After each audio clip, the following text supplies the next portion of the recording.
एक बार इंग्लैंड के एक छोटे से गांव में एक पुरानी हवेली खड़ी थी।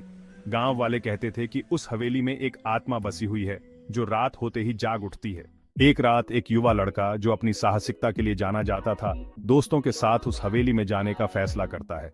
उन्होंने सोचा कि यह सिर्फ एक मजाक होगा। जब वे हवेली के दरवाजे पर पहुंचे तो हवा में अजीब सी खामोशी थी।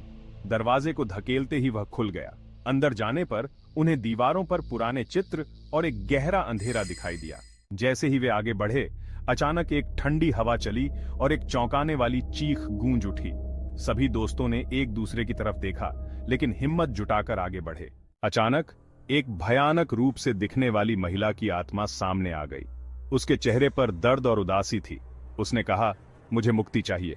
डर के मारे दोस्तों ने दौड़ने का फैसला किया, लेकिन दरवाजे का रास्ता बंद हो चुका था। अब वे उस आत्मा को समझने के लिए मजबूर थे। उन्होंने उसकी कहानी सुनी। वह एक बार इस हवेली की मालिक थी जिसे धोखा देकर मार दिया गया था।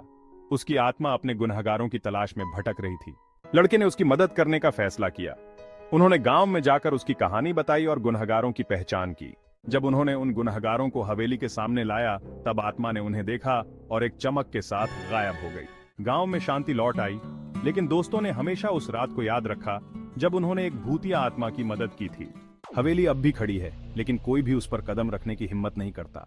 कहानी का सार, कभी कभी भूतिया कहानियां सिर्फ डराने के लिए नहीं होती, वे किसी की मदद की तलाश भी कर सकती हैं।